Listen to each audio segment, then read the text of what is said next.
Me again! Right. Car is looking a lot more complete than last time you saw it. All sorts of bits and pieces are bolted in. I put the wings on. And a bunch of the pedal assembly gubbins. And more or less everything in there is bolted in apart from the gear stick. I haven't finished off doing the handbrake yet, but we are going to do that in a second. Chair's bolted in. Steering wheel just needs the nut doing up, but that's alright. But what we're going to do now, if I can find the right button, we're going to push it into the garage. Hopefully I've lined this up right. Ooh. Maybe not push it that hard, eh? Come on. Hopefully it's not going to fall down the pit, because otherwise I'll have to drag it out with the van and that'll be awkward. But we're going to try putting the engine in. I'm going to have to do the handbrake cable up. I'll show you how to do that in a second. So let's go in the right direction. Right, it feels like it's got stuck on something. Oh, let's jump over there and give it a nudge over. There we go. By the way, if you're wondering how you get your hands out, you press J. It just pops the hands out and you can push stuff. So, a little bit further, because I need to be able to get underneath it as well. I'm just not going down the pit now.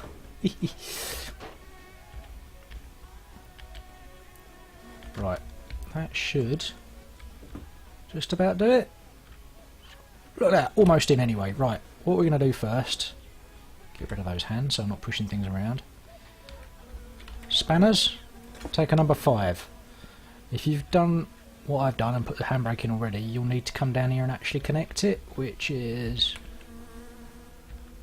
where are you? There you are, that little bolt there. Do that, connects the handbrake cables. Because then what you can do, you can get in and you go pull the handbrake, so the car's not going to roll around while you're trying to put the engine in, which is amazingly helpful. Right, this might take a little while. Do apologise. Right, it's roughly in the right place. Let's stand up. There we go, a bit of blink. Right, we are going to lower this puppy in there.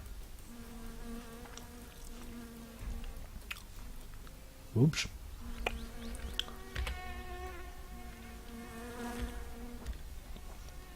What you'll find is the engine's going to move forwards as well as down when you're doing this. Comes a bit awkward. Probably shouldn't have put all the stuff in the engine bay before I started doing this. But I'm sure it'll be fine. It's going in the right place at least, eh?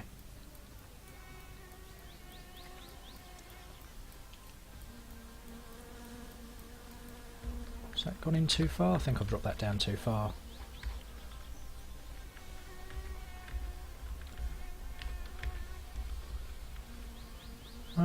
Need to bring him back slightly.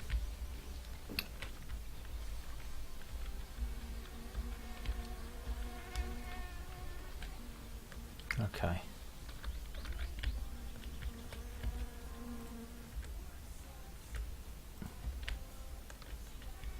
I've done it too far now.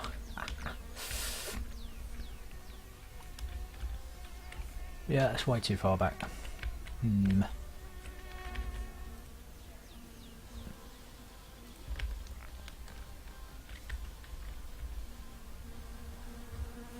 Still too high up.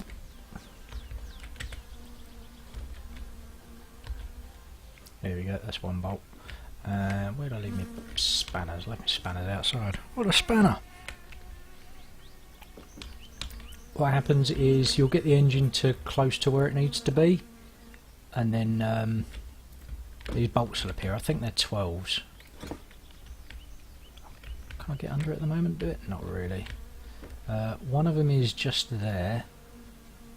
I think there's one there at the back as well, and there's one down this corner.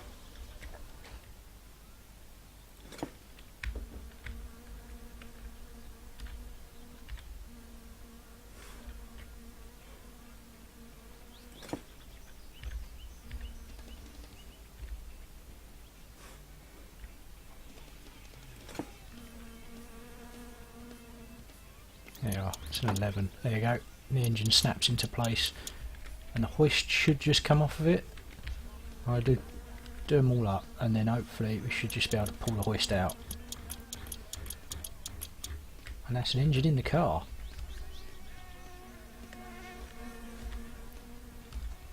get that bolt. Maybe I have to get from underneath. But hopefully I should just be able to take that out now. There we go.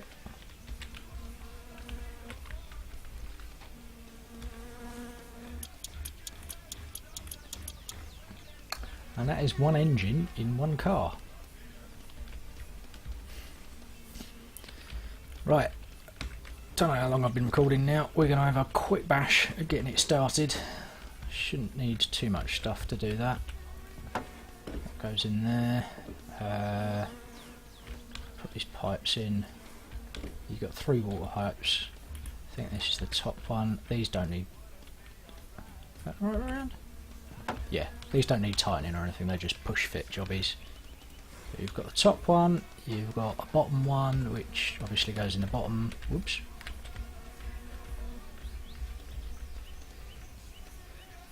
Somewhere there.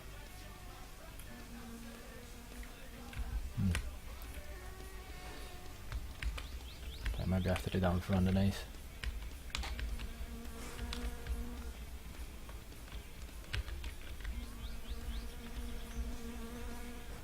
Put that one in, bottom one in yet. Radiator's in, need to do that up. Where's my fuel pot? I say fuel pot, it's a fuel filter. I think they call it a strainer on this though. Yeah, fuel strainer, that needs to go in too.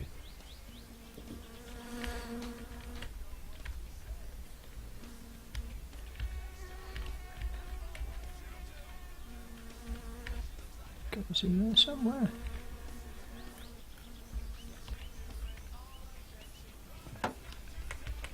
That's another push fit bit. Does need bolting to the side of the car though.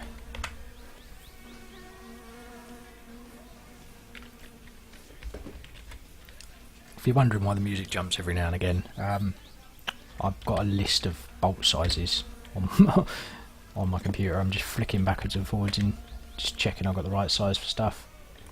Just speeds the process up, otherwise I'll be there forever with the spanner. Okay, and if anybody's interested, I'll give you the link to it. It's quite easy to find on Google though.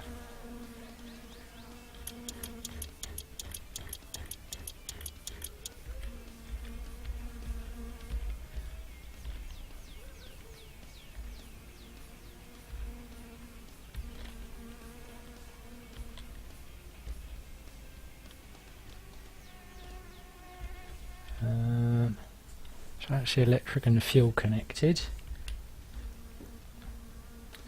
Need fuel connected at back end and I need these hoses in.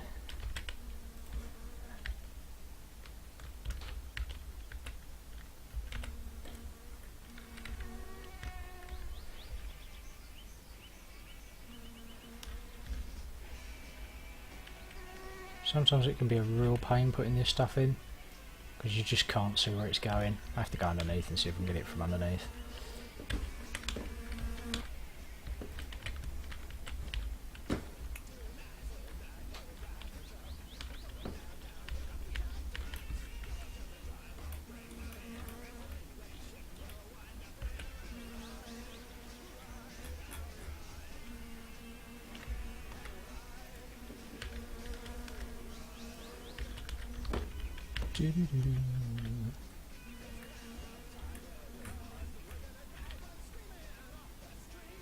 No, it's not having it that way either.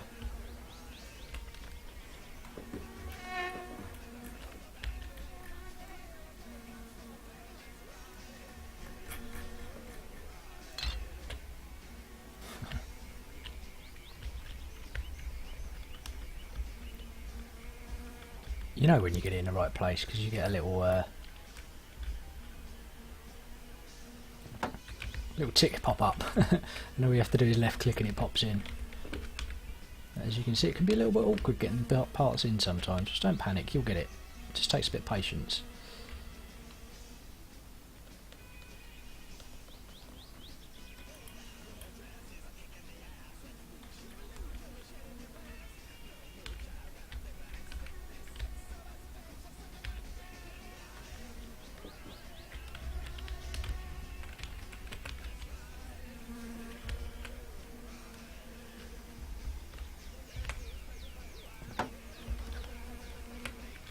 Okay, that's good.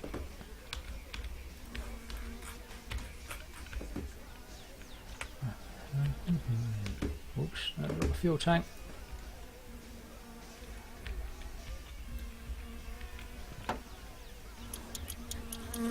Da da da da da da da da da. Ooh. Blah, blah, blah, blah, blah, blah, blah, blah. I'm just sticking the gas tank in now. The party have a real good time while we sing some System of a Down. Let's do the disco in the sunshine. La la la la la la la la. 7 11mm bolts. All done up. Yep. And then there's 112, which is the bit of pipe going into it, which is the most important one, otherwise it all drains out.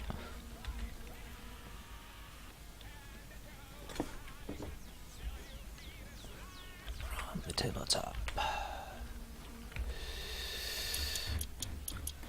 Yeah, most important bolt done, and then the last bit in the fuel tank. Hui.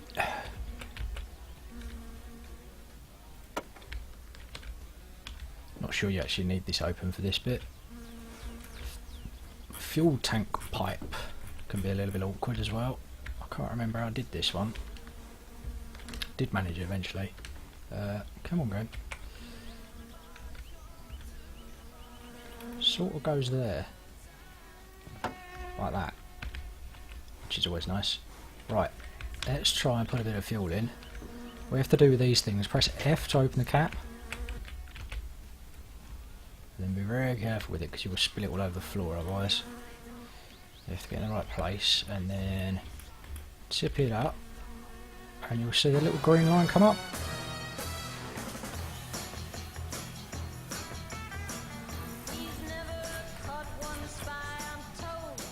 Well, that was interesting. Right, yeah, so I've got a little bit of fuel in there.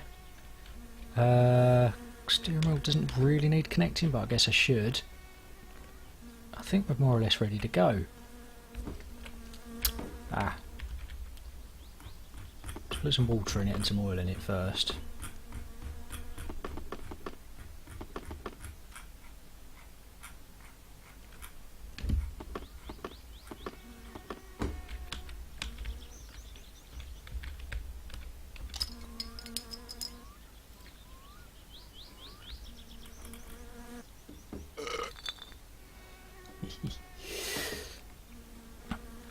Water is just simply a case of get it over the top of the radiator, tip it upside down.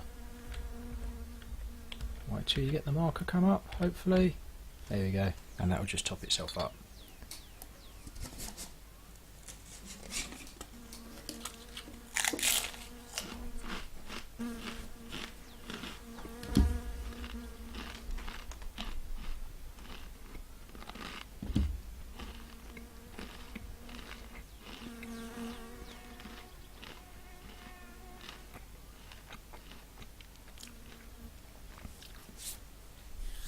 There we go, done. That can go down there. And what's the other bit I said? Oil. Right, let's screw the cap on, nice and tight. Oil can be done with or without the cover on. I'm doing it without the cover on so I can adjust things when we start it, because it's going to sound like a bag of nails. So here we are, oil's going in.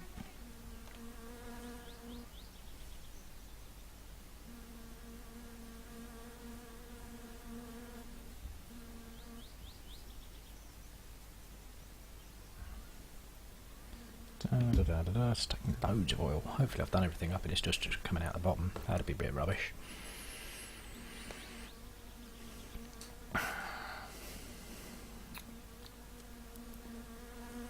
And I think that is us ready to go. Apart from, you know, brake fluid and stuff. We're not going to bother about that. We're going to try and give it a start. So we'll hop in, press enter to go driving mode, pull the choke all the way out, ignition on, give it a couple of pumps of pedal, and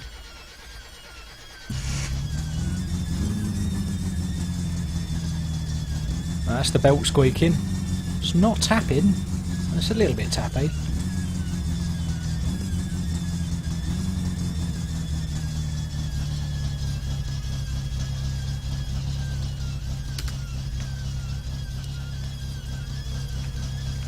There we go. One running bag of rubbish. Next video I'll do it on how to adjust the engine and make it not a bag of rubbish. Until then, I'll go somewhere a little bit quieter. Quiet squeaking. I will see you later. Thanks for watching my little video on putting the engine in the car and getting it fired up, and I'll catch you in the next one.